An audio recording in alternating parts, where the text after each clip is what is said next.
This episode of Professional Builders Secrets is brought to you by Apparatus Contractor Services. Apparatus provides full scope, end-to-end QuickBooks precision construction accounting and CFO services for residential builders.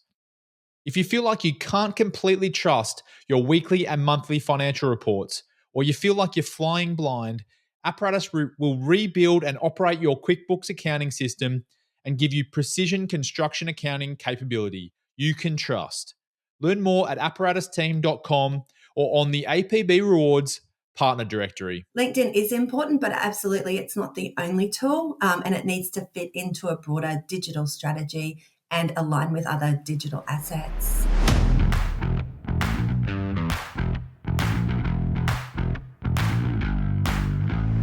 Welcome to Professional Builders Secrets, a podcast for building company owners wanting to grow safely and securely. I'm your host, Will Blunt, and today I'm joined by Kylie Chown from My Digital Brand. Kylie, welcome to the show. Thank you, Will. Thank you so much for having me, and I'm really excited to be here with you today. I'm super excited to have you on the show, Kylie. And the reason is because we're talking about LinkedIn marketing. Now, you're a LinkedIn marketing expert. And to be totally honest, I didn't think it was a channel that was that important for builders. But you have changed my mind since we met. And I'm super excited to share that information with our audience.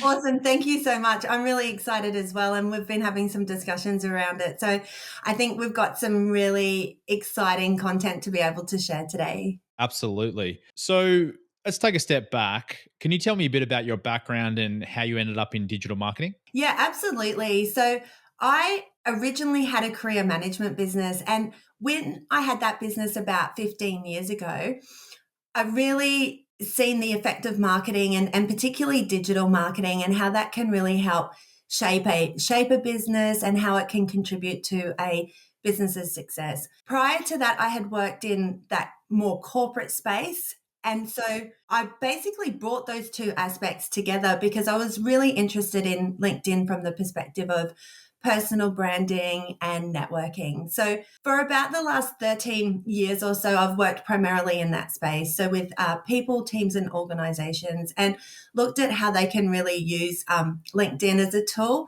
to amplify their business and grow their brand. Awesome. Well, you mentioned a digital first approach to me offline. I'm interested to hear more about what that means and why it could be important for the builders out there. Yeah, absolutely. So now more than ever, we're in this world where people will learn about you online before they meet you in person. And I think if we just reflect on how if we're going to engage a supplier, if we're looking for a new staff member, if we're looking for something for our business, typically what we will do is jump onto Google, put that person's name, their company name into Google. Now, because LinkedIn has a lot of backlinks and activity and all that stuff that Google likes, it's really highly likely that your LinkedIn profile is going to come up in those search results. And if we kind of extend off that, it's understanding that people are going to make decisions based on your digital first impression and what they find online. There's been some research done around this, and it talks to the fact that people will then, it's actually quite difficult to shift that perception once it's been formed. So it's really important that we take control of it and we can have it, or have the narrative that we want and influence that way as well. The other extension of that is that, we don't know who is finding us online and bouncing off because our digital first impression isn't aligning with what they're expecting. It makes a lot of sense, actually, as you're saying it. You think about in-person impressions and how quickly you can make a judgment on someone. I mean, not that you want to, but there's that first impression makes a huge difference, and it can stick with you if there's no opportunity to overcome that. Yeah, absolutely. And absolutely the same thing applies online. And I think, this was absolutely expedited during that COVID time as well, where we took a lot of those personal interactions and we had limitations around our face-to-face events. And a lot of that came online. So again, I think that has been amplified, but that behavior has carried on from that point. We want to talk about LinkedIn primarily today, but what other elements are included in that strong first impression for someone online? Yeah, absolutely. And I think that's a really great point because if we're looking at our digital first impression, LinkedIn forms part of it as a broader digital ecosystem, so to speak. So it's absolutely not the only tool that is going to influence your customers and your buyer journey. So I think we need to think about how it fits into your broader digital assets and your digital ecosystem. So from my perspective, for builders, the website is still really, really important, and important from the sense of building trust, building credibility, being able to showcase projects, and really controlling or influencing the narrative around the business.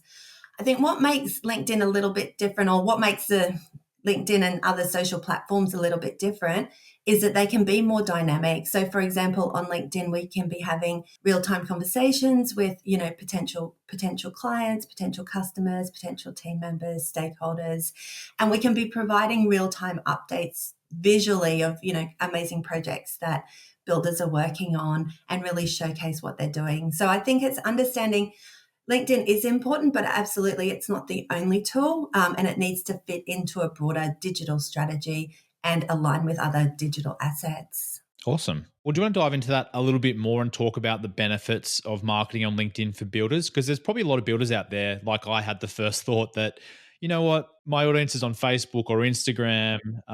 They're going to Google, that kind of thing. That's where I should focus my marketing dollars. But LinkedIn has a place, like you mentioned. So can you just go into some of the benefits?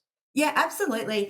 I think for builders, there's multiple benefits, and I think one of them is that first concept of, if nothing else, it's a piece of digital real estate that you've got. And if we go back to the concept of people looking you up online, your LinkedIn profile coming up in those search results, being able to influence the narrative that comes up on LinkedIn is really important, because then you can present yourself and your business in the way that you want. So from that perspective, I think that's important in itself. If we look at the other attributes of LinkedIn, and we've kind of touched on this already a little bit in the sense of how people go to LinkedIn. So when I go to LinkedIn, it's very much from a work perspective, a professional development perspective. I've kind of got my work hat on, right? So I'm going there to learn, to be educated, and to find out different things. From a building perspective, I think we can look at LinkedIn particularly around say, for example, finding or identifying potential team members. So I think that's a great tool for builders, being able to find and identify and connect with potential team members, suppliers, and people in their industry as well. So again, because we can find people and have those real-time conversations. And it's really interesting, and we've had a conversation around this before, the lead generation conversation comes up a lot, because I guess at the end of the day, really, that's what people are looking for to grow their business. They need leads and they need clients. Now, with LinkedIn, again, it's one of the challenges is we can't actually search and find people who, want to do a custom build or want to do a renovation. Like, we don't know that.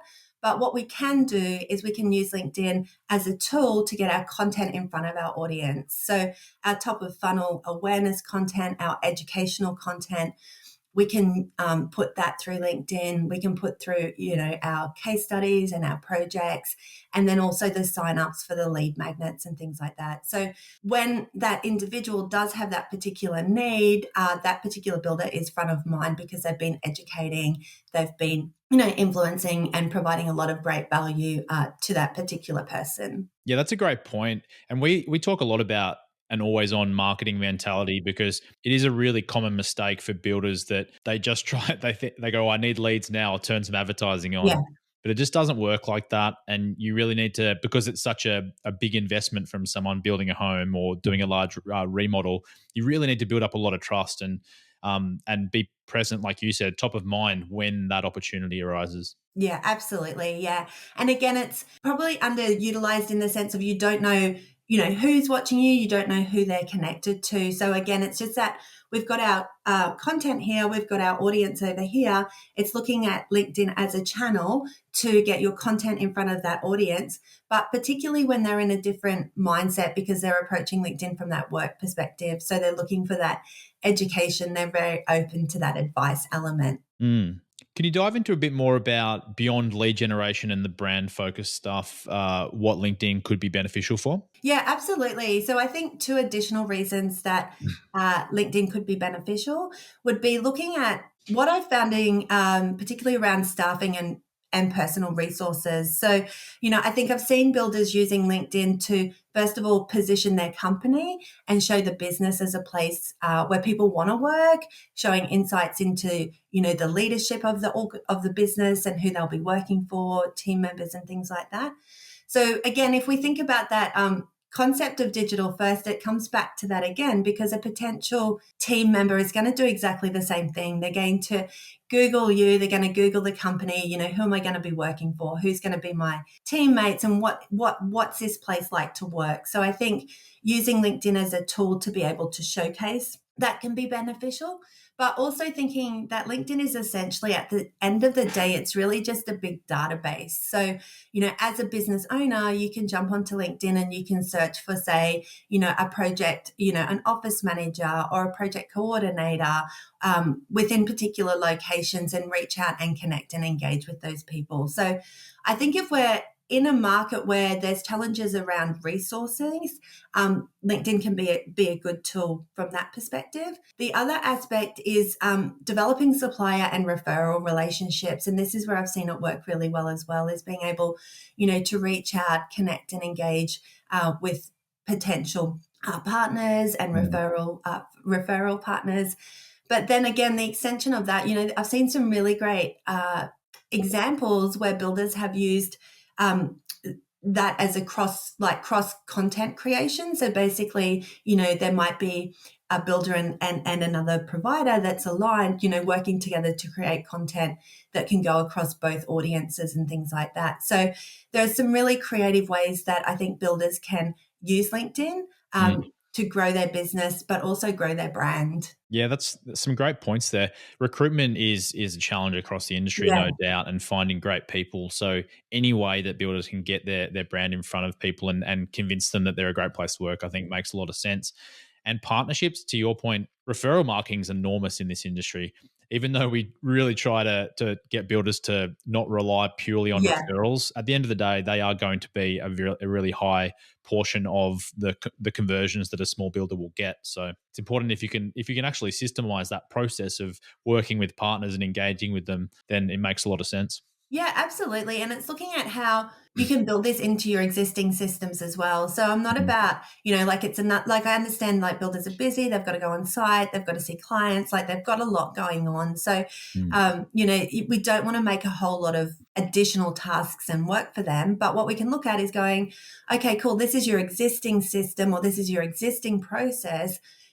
At what point do you reach out and send a connection request? At what point do you activate these different action items? So like you said, I think if it becomes a process, then it becomes more embedded and becomes more sustainable as well. yeah, that's very true. So talk to me about actually getting on LinkedIn as a builder then. How can a builder out there identify and highlight what makes them different? How can they highlight that on LinkedIn? To be honest, just being on LinkedIn is probably a bit of a positive, given there's a lot of builders that aren't. But yeah, talk to me about how they can really identify that core positioning on the Yeah, platform. absolutely. And I think that's a really great point. I think the first thing before anyone gets on LinkedIn is really understanding what that USP is. So understanding what your unique selling points are and being really clear on that. And that'll come through, knowing your customer avatar, Mm, knowing what their needs are, knowing what they need to engage with you, and then knowing where your alignment sits between your business and your brand. So I think the first step is really understanding that, because when I work with builders who've got a very clear picture of that and a very clear understanding of that, I find that we can communicate that a lot stronger, and it's a lot clearer because it's coming from that perspective. Also, when we understand, what our USP is, what our customer avatar is, we've already taken that information across different platforms. So what that means is that your LinkedIn will be consistent in brand voice, a lot as aligned with your website and your other social platforms. So I think first of all, it's being really clear and understanding what that is, and then taking that information and putting that into your LinkedIn strategy. And then what that looks like, that'll be, how your profile reads, for example. So if you're doing new home builds have got a really strong focus on sustainability and environmental impact, you can be building that through your profile through the content, through the search keywords and things like that. You'll build that into your content strategy that will influence who you reach out and connect and engage with. So I think, I think it's the actual success of LinkedIn happens before you even start. It's having that really clear understanding and being able to bring it through the platform. Yeah, that consistency element's really a really great point. Like if you think about it, if your website's saying something different than your LinkedIn profile and your Facebook profile, it just creates a bit of uncertainty with prospects, especially if you're in a tight niche, which you should be. And like, say for example, you're targeting customers that are looking to build eco-friendly homes, like you Yeah. mentioned. If you don't mention that across all the platforms, you won't come through with as a strong a message as someone that is doing that. Mm. And I think it comes back to the concept of how we use social media or our digital footprint. One of the key purposes for it is to build trust and credibility. So if there's a disconnect in the messages, that can particularly or potentially become a friction point, and then that influences the trust and credibility because, over here you're saying this, but then there's over here it's a bit different. So having that consistency, I think, works through developing that trust and credibility with the customers. And I think at some point, customers are looking for a reason to opt you out, not to opt you in. So we want to make it really easy for customers to go, yeah, this is exactly what I'm looking for. And at least be comfortable and confident enough to take that first step and have a conversation with you. It's kind of death by a million cuts in a way. Like you might speak to a customer and they go, "Oh, I'm not ready to build at the moment," or "I don't have the budget," or "I'm going with someone else," whatever the objection is. And to find out the real truth around why that is very, very challenging. But it's probably like a lot of different small things. And one of them could be inconsistency in your messaging online, for example. And that's just drop down the amount they trust you. Yeah, absolutely. It's a friction point and a point that hasn't aligned and maybe hasn't met their expectations as well because they've gone there expecting to see something. And if it's not there, then they've kind of felt like, this isn't what I thought was going to be the case. Absolutely. Okay, so one of the $1 million questions is a couple coming up actually. Okay. What types of content are most effective for builders on LinkedIn? Yeah, that's a really great question and one that I get a lot. So, if I go back to the purpose and think about what the purpose is for a builder to be using LinkedIn, I think that's important because if we know the purpose, then we know what content can support that. So, from my perspective, some of the purposes are being able to showcase projects, being able to do that kind of before, during, and after those live updates, customer testimonials, whether they're, in video or text and things like that. So, our purpose of LinkedIn is to showcase, or one of the purposes is to showcase our projects and our customers and our team. What content is going to best support that? I feel that video does that particularly well for builders, particularly for a project's perspective, because they can use the video to show, before the project, during the project, and after the project. Also video from the sense of customer testimonials. So I've seen some builders who've got some amazing customer testimonials that are really powerful on video because it shows the person, the person's there and they're engaging. So you've got that perspective as well. Other reason I do like video is I think with the rise of AI and AI generated content, we're seeing a little bit more of that coming through LinkedIn. But I think video maintains that authenticity. So, it's you can't really do a fake video, right? So, well, you could, but it's quite complicated. So I think that maintains that authenticity of the message as well. And I think finally, we want to put content on LinkedIn that's going to stop people scrolling. So LinkedIn wants people to stay on LinkedIn as long as possible, like all the other platforms. So if you see a video on LinkedIn, you're going to, there's going to be some curiosity element to that. So it'll essentially stop the scroll, and that increases your dwell time on LinkedIn, which LinkedIn likes. So again, anything that's going to stop the scroll. So again, video leans nicely into that as well. Understanding though that not everybody, might not have the resourcing or be at the stage to be using video. If that's the case, I would look at things like carousel posts, and they're the ones that scroll through basically multiple slides. And again, the reason I would suggest that is they have a similar impact to video because they stop the scroll, they get people scrolling through. So you might not get as much of the dynamic message, but you still get the benefit of stopping the scroll on the platform. and people engaging with your content that way. Yeah, that makes a lot of sense. And to your point, the whatever's going to keep people on the platform for longer is what their algorithm's going to favor because they Yeah, want people on the platform for as long yeah. as possible. We were chatting offline before, and you mentioned a scenario. You'd been working with a builder recently who had all these amazing awards for the houses they'd built, but when you'd look for that online after having the conversation with them, you couldn't really find it. And I think that was a great representation of some of the content that you just need to be getting out there and making the most of. Yeah, absolutely. And it's, as I was saying to you beforehand, I find particularly with builders, like I'll talk to them and they'll tell me they're amazing, they've got these amazing projects or they've got this amazing team. They've like you said, they've won these amazing awards and they've done all this really great stuff. And I'm like, oh my gosh, you're amazing. When I look at them online, there's that real disconnect. So I, like in this particular instance, I couldn't see anything about the team. I couldn't see these awards. I didn't get that impression from their online presence. And again, the challenge with that is that I only knew that because I got to talk to that person, but people might not have that opportunity. So it's being able to showcase that type of content and achievements. And I think sometimes builders feel a bit like, oh, we just want to get in with and do a really good job and let our work, show what we can do. And maybe are a little bit humble in that sense around, not necessarily wanting to look like they're showing off with the awards and things like that. But again, it's like you've put this effort in, it's someone else who's recognized you. And it's a point of differentiation that you can then take to the market.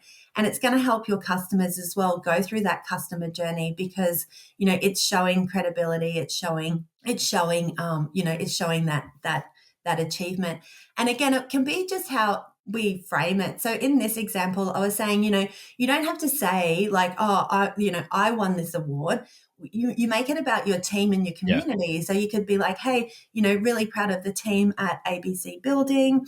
Without them, we wouldn't have been able to achieve this. So it's not saying, hey, look at me, we've got this. It's saying, hey, showcasing the people who've been involved and shining the light on other people in your community and in your team as well. Yeah, that's a great point. And I think also if you could shine the light on the person you built the home for Yeah. and their journey Yeah. that they'd been on, I think that would be a great way to do it. Yeah, absolutely. And I think people, because they're dealing with people's homes and that's something that's very close to people, being able the customers seeing that showcase, I think they would really like that as well because, obviously it's something that they're very proud of as well. Yeah, exactly. Okay, the next $1,000,000 question, I said there was a couple coming up.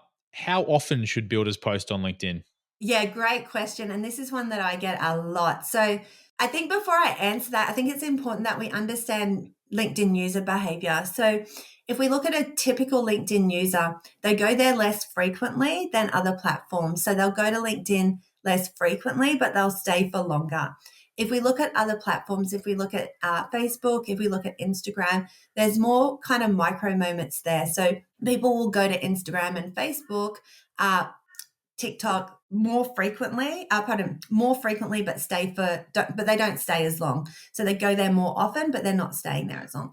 So I think if we understand that, it influences our content strategy, and part of the content strategy is how often we post. So because of how people engage on LinkedIn, for builders, I think if you were posting two times a week, maybe 3 times a week, that would be that's enough because it's aligning with how people are consuming the content. So, I kind of go 5 times a fortnight for builders, and for most clients actually. And then if they miss one, we've still got the twice a week happening. So I think that's a really great place to start. I think too, it's just understanding that concept of always on marketing as well. So, we want to make sure that we've got that consistency coming through. So then when we're in a situation where, we're maybe looking for new projects and things like that, we've already got that marketing established. So we're not kind of always trying to play catch up. How do you plan all of that out in the sense that I imagine, like to your point before, builders are really busy. They're going across to the different projects on sites. They're in the office. They're meeting with the team. They're talking to new clients. All that kind of stuff. I imagine if they try and do it on the fly to post on LinkedIn, there's going to be times that they miss. They're not going to be planned around it. So do you have an approach for making sure that you're kind of well in advance, and how does that Yeah, work? absolutely. And I think as well, the risk with doing things on the go and on the fly is that you'll maybe deflect from that strategy a little bit because Yeah. you're just going, oh, it's Tuesday, I've got to post, where am I?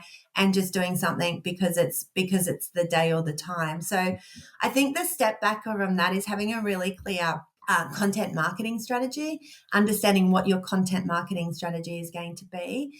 And how I look at it is we've got like your business strategy, your marketing strategy falls out of that, and your LinkedIn is a channel within that. So I think, first of all, understanding what that is, aligning your content with the buying stages. So we want our awareness content, which is our educational content, our consideration content, which is our customer focused content, and then our decision content, which is our lead magnets and things like that. So what I would do is actually plan it out, for personally, and I do this for myself as well, is I plan out kind of the month ahead, based on that structure, what I'm going to be posting when. So then, I'm batch producing that content essentially. And that is beneficial in a number of ways. Is it helps me align with my strategy because I'm very much focused on the strategy at that point. It's actually more efficient because if I'm kind of in that zone where I'm creating the content, that it becomes efficient because I'm doing the same thing multiple times. I can also then schedule to the timings that's going to suit, or what I found suits my particular audience, and builders would do the same of when their audience is going to be on. So yeah, and as builders get more confident and comfortable, I wouldn't discourage them from doing things on the go. Like if they're out on a project and they've got a really great moment, absolutely. But I think that's a little bit of a more advanced strategy. We want to get the foundation and the basics solid first. Yeah, great point. Like, just make sure you got the systems and processes in place first, and then you can kind of get creative from there. Yeah. Yeah. Yeah, perfect. Actually, one question. Yeah. Do you have a tool of choice? There's so many social media scheduling tools out there. Where do you go about planning all of that content and scheduling it out? Yeah, absolutely. That's a really good question. So, there's so many different tools, and they offer different advantages and different features. To be honest, if I was actually starting out on LinkedIn and if I was just doing LinkedIn specifically, I would post. Oh, pardon me. I would schedule. You can schedule on LinkedIn directly, so I would use the LinkedIn scheduler tool. The benefits of the reporting tools or the other scheduling tools is they generally have more comprehensive data and reporting. But again, I think that's probably a bit more advanced once you kind of get into it a little bit more. There is some data, well, there is data and reporting available on LinkedIn. So I think with that in mind, if a builder was new to using LinkedIn, potentially just scheduling directly into the platform would be a good starting point. Yeah, good advice. What if someone was using a scheduling tool that could go to multiple Yeah. platforms, say for example Facebook, LinkedIn, and Instagram, which would be probably the most common ones for builders. How do you feel about using the same content across multiple platforms? Yeah, good questions. Oh, you got all the good questions today. I think if we go back to our user behavior and our strategy, and that's what I will always kind of come back to, like what's the strategy and how are we using LinkedIn? I think from my perspective, the content on LinkedIn does need to be different from the content that's going on Facebook and Instagram. And again, the reason being is how people use LinkedIn and that customer behavior. So they're going there less often, but they're staying for longer. They're going there with a different perception or a different kind of hat on, right? They're going with their work professional lens on. So they're expecting to see content that aligns with that. So I think from that perspective, it does need to be different. Also, the LinkedIn algorithm is, and that's a whole other conversation. But again, that likes particular type of content. So it likes the educational content. It likes the advice content. So with that in mind, I think our overall messaging and our overall content strategy, from our audience perspective could be the same, but how we package up that content and deliver it, I think needs to be custom on LinkedIn because of those particular reasons. Yeah, cool. Mm. Good answer. Yeah. Thanks, Kylie. Okay, this is a big one as well. Yeah. We're very data driven with all of our marketing Yeah. that we do, and we recommend that builders take the same approach because if you can't measure it, then you don't know how whether it's successful. You don't know where to invest your budget. So, from a LinkedIn perspective, how do you measure success? Yeah, I really like this because I think one of the benefits of all social media or all digital marketing is that is a lot of data and analytics available to you. And I think, unfortunately, sometimes people aren't across it or aren't aware of it. But again, from my perspective, it's one of the big advantages because there is so much data there that's going to be helpful in measuring and assessing the success of particular campaigns. From a LinkedIn specific perspective, I think we're looking at three key metric areas, and it aligns back to our customer buying journey. So, first of all, our awareness metric. So, there we're looking at things like, for example, I would measure your connections, your company page followers, your personal profile views, your company page views. And I'm looking at those because that's telling me, how many people are aware of you and your business. And obviously, the deeper dive into that is we want to break that down and go, okay, is this our ideal audience? Yeah. And look at that way. The next metric I want to look at is a consideration metric. So that's people who are considering and engaging with you. So there I'm looking at, for example, your video view completion rate. So, we're putting videos up, but how many of those are actually getting watched to completion? We're looking at your content engagement. So, we're putting out amazing case studies and stories, but how many people are liking and commenting and sharing that? So that's what we're looking at there. And the third thing I like to look at is that decision metric. So that's when we're asking someone to do something. So, for example, it could be, we've got a lead magnet around, 7 ways you can make your home more sustainable. How many people are actually sharing their email address and downloading that document. If you're offering a consultation or something like that, how many people are actually engaging in that consultation? Sometimes I find that, again, all audiences tend to be very focused on that decision metric. But the challenge with that is that, if we don't have the right audience, we're never going to get the right people, downloading the lead magnet. If we're putting out content and people aren't engaging with it, it's less likely that they're going to download that lead magnet. So these three metrics influence each other. So I think it's important that we look at all three of them and how they work together. With the consideration stage, are there any tricks or hacks, I guess you could call them, on LinkedIn for getting more comments, more engagement, and those type of things? Yeah. So again, it goes back to people are there with that work hat on and that kind of work professional perspective. So we want to make it really easy and safe for them to engage with the content. I think that's important so that they feel comfortable being able to engage and add comments and things like that. One of the easiest ways is to invite a conversation. Mm. So share experiences. So, I've talked to the builder we were referencing before, I actually was talking to him about how he presents content. And I was saying to him, like, you can use things like, in my experience or when working with customers I've found, or, this is a shared experience that I'm sharing.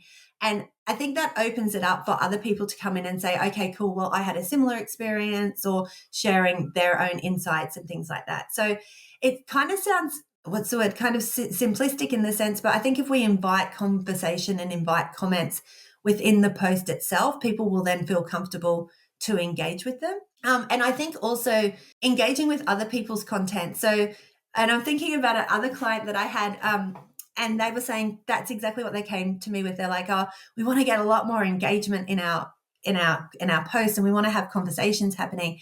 And one of the things I said to them was, cool, but like, are you contributing to other people's conversation? They're like, oh, no, we're not doing that. We just want people to engage with us. And I'm like, well, you kind of got to be engaging with other people's content for them to engage back with you as well. So I think it's having that approach of, if we're going to get back kind of what we put out as well. So I think that's important. Yeah, it's interesting because LinkedIn's a very corporate thing. Yeah. And I guess the tendency there is to be corporate with your messaging. But what you're saying, and it makes a lot of sense now that I think back to my experience on LinkedIn, the personal messages actually get the best response. Yeah, absolutely. And I think at the end of the day, you're absolutely corporate branding and your corporate messaging is absolutely important. But I think at the end of the day, the customer who's building, they're building their beautiful forever home, they want to know who they're going to be, who the person behind that profile is, who the person behind the company is. And that's what they're going to really connect with. Yeah, great tips. Okay, so what are some common mistakes that you see builders making on LinkedIn? Yeah, that's a couple of things I've seen fairly consistently in this space.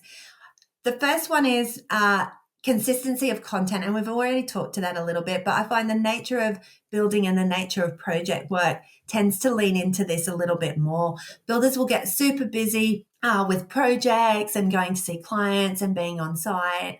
So the consistency of content might drop off. So we might see a lot of activity and then not much.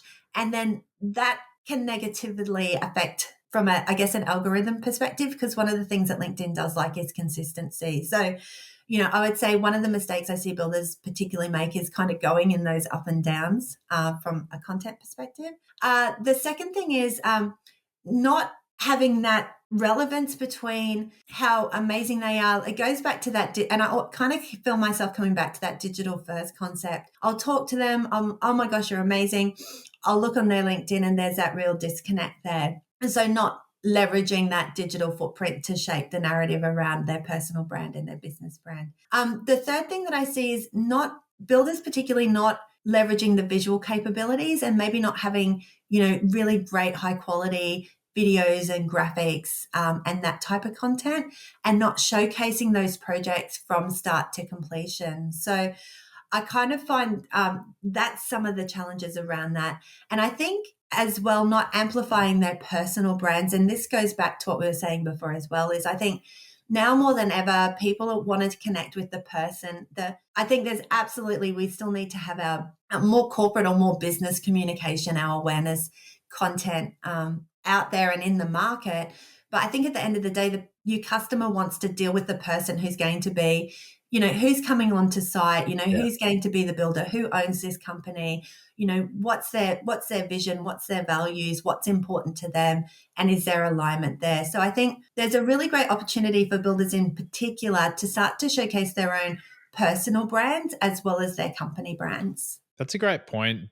Building a house is a very personal experience for most Yeah. people that are doing it, unless there's, someone that's a developer or something like that that might be doing it more at scale. But for most people that are building that home they plan to live in, it's very personal. It's like they're buying an iPhone or something like that. Yeah. There's a transaction there. So yeah, it makes a lot of sense. They've got to have that personal connection with the builder. Yeah, absolutely. And again, it's, using LinkedIn to showcase a little bit about, a lot about the company and the projects, but bringing in that personal aspect, still in a professional sense, but showcasing a bit more of the person. People will connect with that, and those posts do get quite a lot of engagement because it's about the person, and people are, they want to interact and engage that way. Cool. All right, last question. What is the future for LinkedIn marketing? What do you see happening in the next 5 years, let's say, and how builders can interact on the platform? Yeah, I think that LinkedIn marketing will continue to grow. So what we've seen from a user, if we look at the data, there's a couple of things we've seen historically is consistent increases with people joining the platform. We've seen consistent increases with people spending the time they spend on platform. So I think it will continue to grow in that market.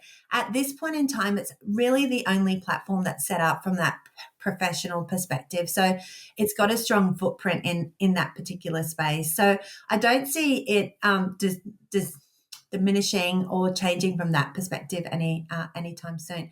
I think with the rise of AI generated content, I think that video content and anything that's authentic is going to do well, because I think, AI generated content, and again, that could be a whole other conversation, right? Yeah. But, when that's not done well, it's quite obvious. So I think any content that looks authentic and engaging is going to do well on the platform. So again, particularly around, video content, face to camera type content will do well. And I see that being a strong element of the future. At this point in time as well, if we look at how many posts we see on LinkedIn, which are paid posts, so paid ads, there's definitely not as many as some of the other platforms. That may change. So that might be something that we need to be aware of moving forward.